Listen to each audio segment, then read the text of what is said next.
María Consuelo, lo que queda sobre la mesa en este momento y a partir de ahora es un escenario con dos caras. Por un lado, la cara del Senado legislando, del Senado intentando sacar adelante la reforma laboral. Y ejerciendo su función. Claro, y por otro lado, la cara del gobierno al que no le gusta mucho que le hayan revivido la reforma o pretende utilizar el coco de la consulta popular para presionar al Congreso de la República para que le apruebe lo que considera el gobierno que es lo que debe ser la reforma laboral. Y ojalá el Congreso, Ricardo, se concentre en la discusión de lograr el consenso, porque es que eso es lo que todos han hecho con el llamado a la serenidad y a encontrar la salida política alrededor de un consenso. Y por eso es acertado que existan diferentes fuerzas políticas representando las ponencias para lograr una ponencia unificada. Porque es que de otra manera lo que vamos es a caer en la trampa de continuar con el relato politiquero, electoral,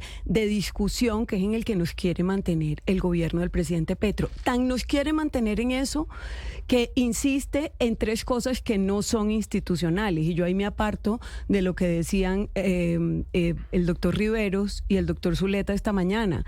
Ellos planteaban que la salida de una nueva consulta es institucional.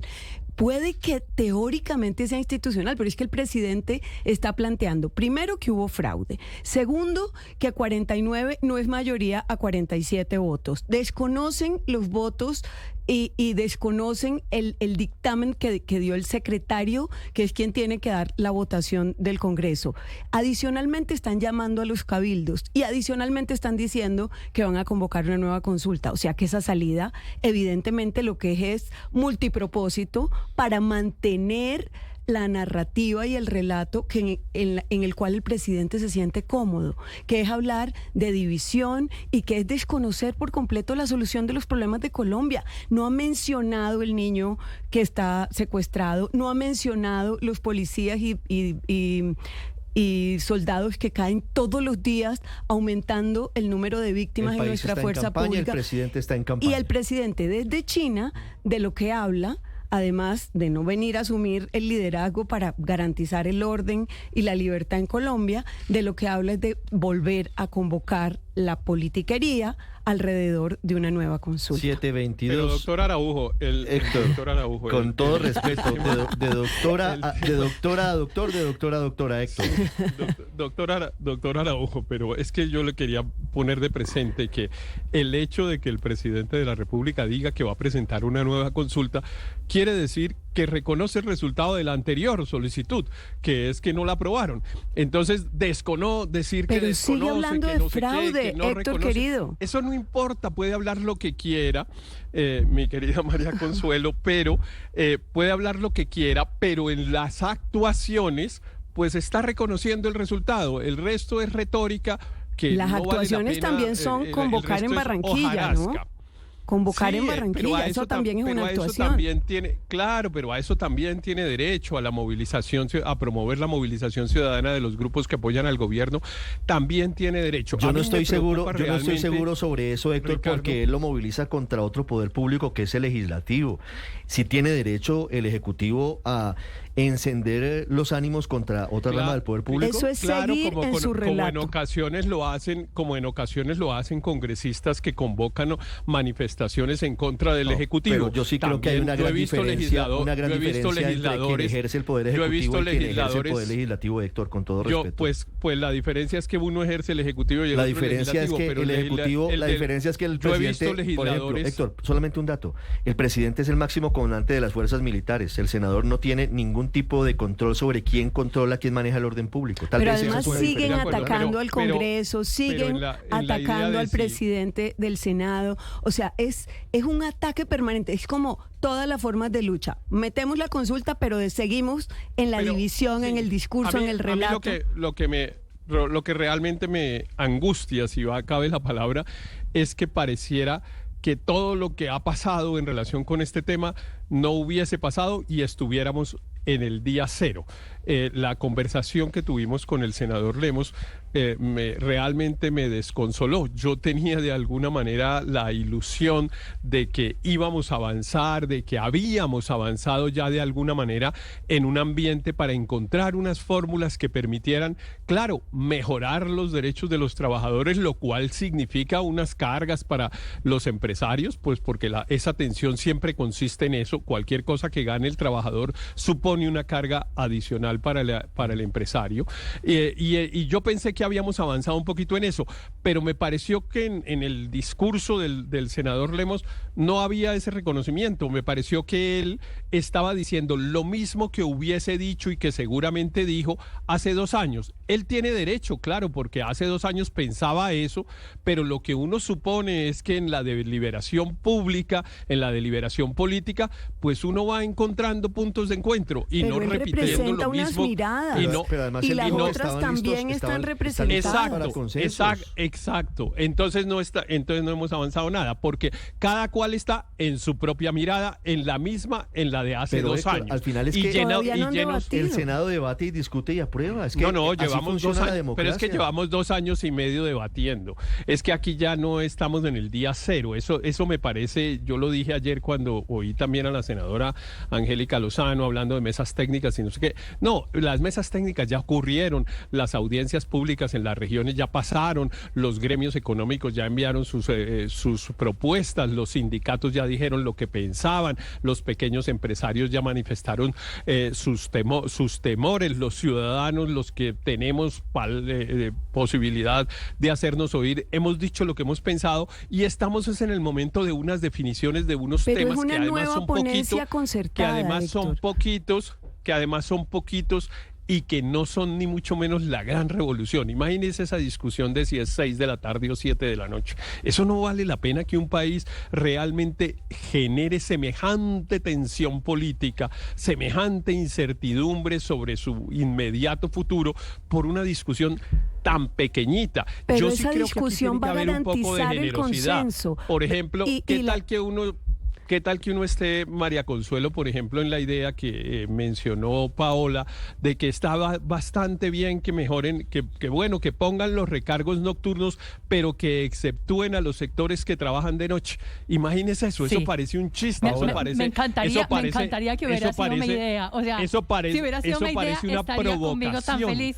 No, desafortunadamente fue lo que nos sugirió el doctor Humberto de la Calle. Sí, y yo le quiero decir una cosa, fue lo que nos dijo el doctor Humberto de la Calle, pero déjeme hablar. Eso es lo que estaba en la ponencia.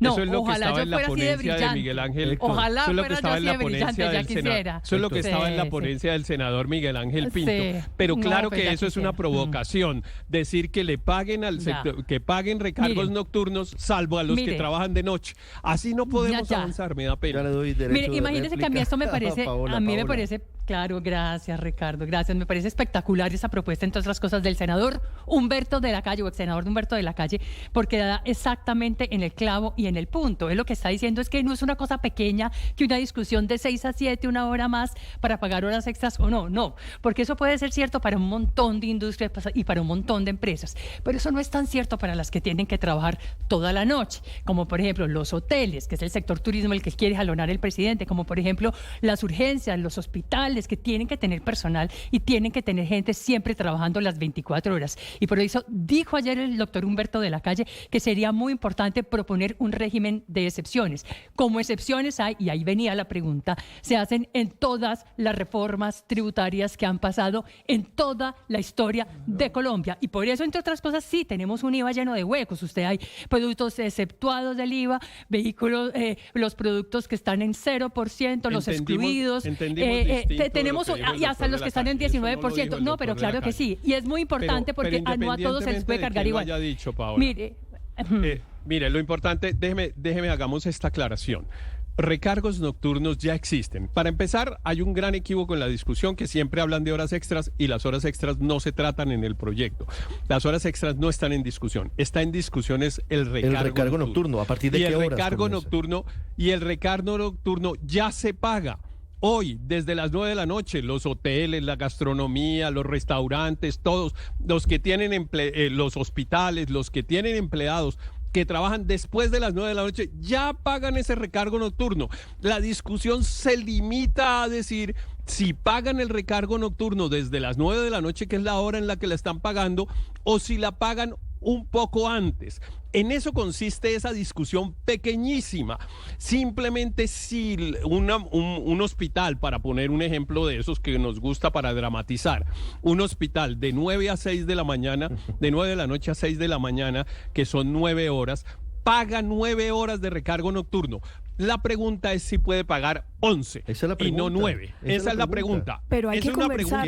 pregunta, Hay es que una conversarlo, pregunta porque si chiquitica. ustedes Es entendieron una pregunta diferente, chiquitica, me lo está diciendo irónicamente, ¿verdad? calcule lo que necesitan Héctor. discutir los congresistas, y por eso Es a mí irónico, sí me parece ¿no? que se necesita esa audiencia que ha organizado la presidenta de la Comisión Cuarta. Yo sí creo que hay que el consenso que inspiró esta alternativa de revivir la reforma laboral pues debe reflejarse en la ponencia única, y para una ponencia única pues hay que hablar de los temas de fondo. Tampoco podemos pupitrear todo sencillamente por miedo a que nos alboroten otra vez la calle. O sea, yo sí creo que el Congreso tiene que hacer su trabajo en conciencia, y yo sí entiendo que la alternativa para que ese consenso sea sostenible y garantice que se apruebe la reforma es precisamente reflejando los puntos de vista y llegando a acuerdos. No funciona como no. Claro, Pero venga, puntos Héctor. de vista que lo que Héctor. yo digo es que están...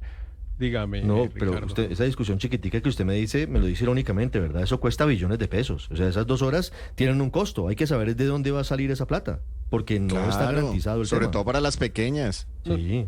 No, Para las pequeñas es que- empresas.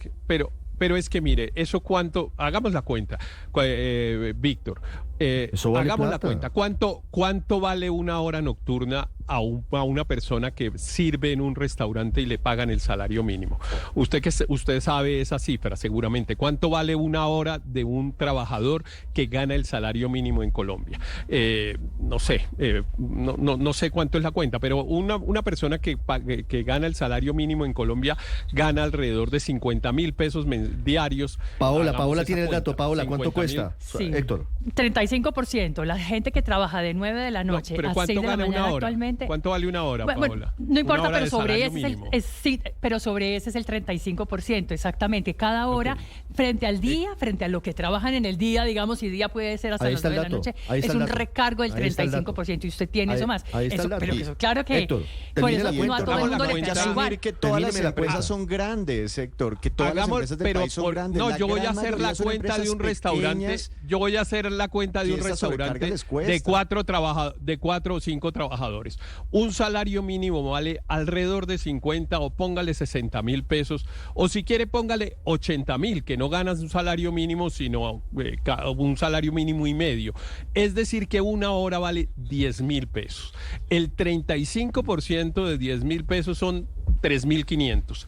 A esa persona ya le pagan 13.500 pesos la hora cuando está trabajando a las 10 de la noche. La pregunta es si trabaja desde las 7, pongámosle, le pagan de 7 a 8 otros 3.500 y 3.500 más de 8 a 9. Es decir, la discusión es por cada trabajador de ese ejemplo que yo estoy poniendo, 7.000 pesos diarios más. 7.000 pesos diarios más, que significan 200.000 pesos mensuales hacia Y lo multiplica a usted grosso modo. y usted lo multiplica Entonces, por 4, que lo son los multiplica usted por trabajadores, son 4, le da 800.000 800.000 pesos. Exacto, le da 800.000. Yo creo que eso no es Ese poquito es para el- un restaurante de barrio. O Yo creo para que una eso es plata. peluquería. No Eso es no plata. es poquito, Eso es pero plata. no es poquito, pero tampoco es la catástrofe. No es poquito, pero tampoco es la catástrofe. Porque ya está pagando los Yo creo recargos que no es una nocturnos. discusión Es que yo chiquita. insisto, usted me preguntó No, que si Héctor. era irónico la pregunta. Eso hace la diferencia y le digo, entre- no es irónico, porque una Entre persona pagarlos que o despedir a uno de los empleados. Es grande la diferencia.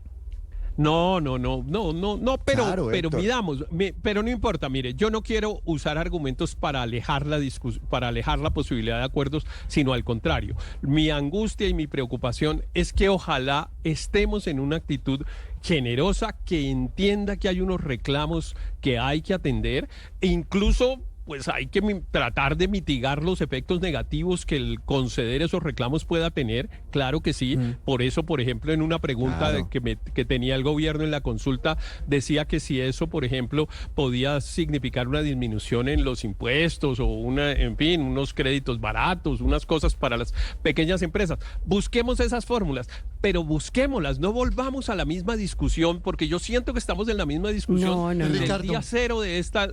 No, yo no creo. Ricardo, tan generosa es que aprobaron revivir la Revivieron la reforma, Tan 734. generosa es que Aurelio. van a volverla a discutir. Bueno, Ricardo, gracias. Ricardo ya ha estado escuchando con mucha atención las 45 minutos de hora pedagógica de Derecho Laboral del doctor Riveros. No, hombre. Entonces, pues vamos a ver cómo le aportamos a esa cátedra. Mire, Ricardo, yo creo que la reforma tiene un problema de fondo que se deduce o se infiere de la discusión que se ha dado esta mañana aquí en Blue Radio. Y es que empezamos a mirar cuánto es lo uno, cuánto es lo otro, qué régimen especial para acá, qué régimen especial para allá, etcétera, etcétera. Y eso se vuelve un lío. ¿Usted cree que la Comisión Cuarta del Senado tiene tiempo para poder mirar todos esos detalles que en solo Blue Radio para discutir el tema de los hoteles se demoró casi 20 minutos? Aquí hay un lío muy grande y es el tiempo que se tiene para aprobar. Pero es que la reforma tiene un problema de fondo que yo quiero plantear acá. Y es que el gobierno se equivocó presentando esta reforma. Porque lo que el gobierno debería presentar, y ya está cogido de la noche, como prometió en la campaña electoral Gustavo Petro, y como lo prescribe el plan de desarrollo y como lo prescribe la Constitución, era la presentación de lo que se llama el Estatuto del Trabajo, que es un mandato constitucional, Héctor lo sabe, y que ha sido una omisión legislativa absoluta de no hacerlo.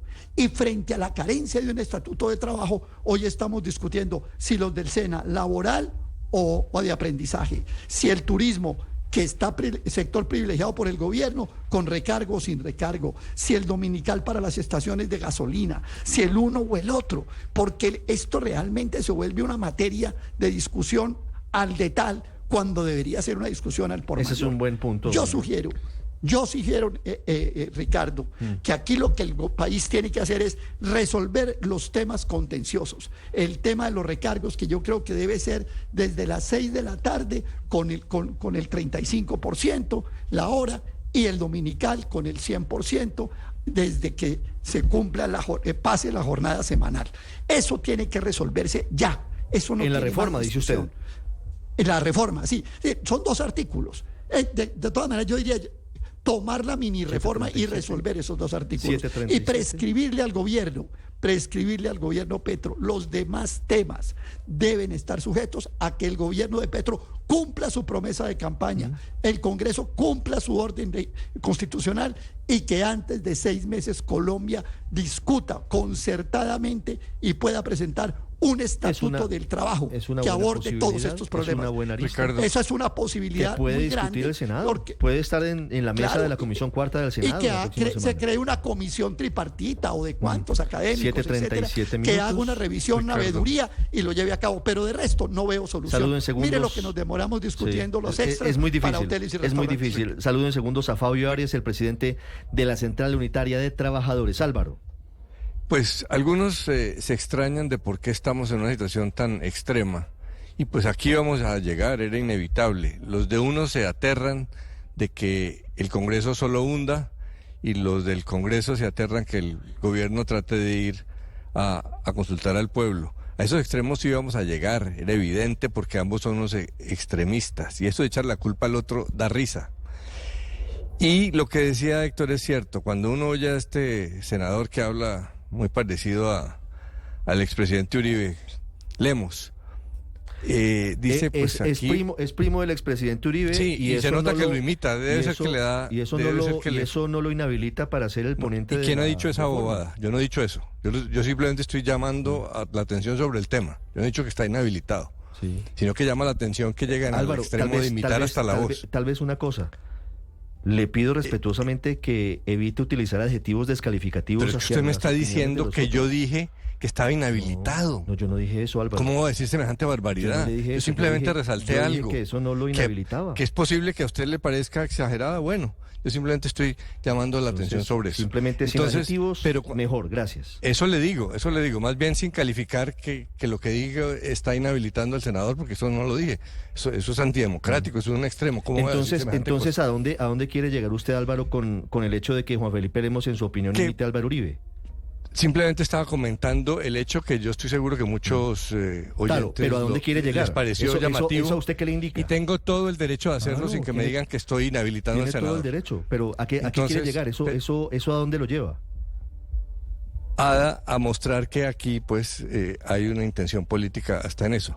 Entonces, oyéndolo, ve uno que no es tan fácil que se llegue a acuerdos porque están repitiendo lo mismo, la misma posición en que estaban antes. Ojalá, pues de verdad haya ánimos de acuerdo después de todo lo que ha pasado.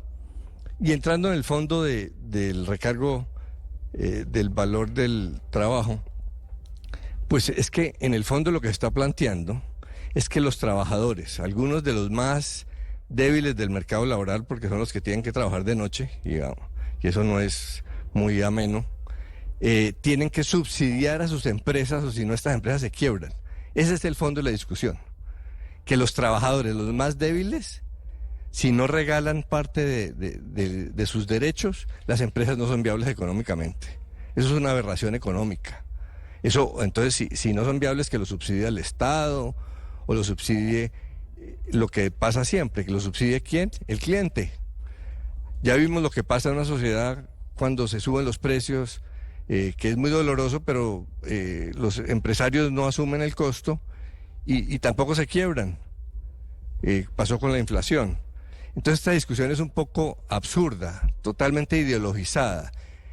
Además es de hace 20 años en que el concepto fue el neoliberalismo, lo que le planteó a los ciudadanos es que renuncian a sus derechos, que tranquilos, que eso va a generar crecimiento y después les va a llegar por vía de impuestos o de crecimiento económico y de mayor empleo y posibilidades, les va a llegar la plata. Sí. Eso no fue así. Entonces, considerar que el valor de un trabajador y sus derechos son negociables porque si no se quiebra la empresa es un poco absurdo. Y es lógico que un plato de comida en un restaurante a las 12 de la noche valga más que a las 12 del día. Entonces ese plus económico que tiene que pagar el empleador también es trasladable al cliente. A mí me llama la atención y esta discusión política es un poco absurda sobre ese tema, claro, que si los trabajadores no financian, no subsidian, entonces es inviable y hay una división política de este tamaño por ese tipo de cosas. Hay un hecho que me llama la atención y es el mismo que se ha comentado siempre, y es que increíblemente el proyecto de reforma laboral del gobierno no ataca la informalidad laboral, que es el principal problema que tiene el sistema en Colombia.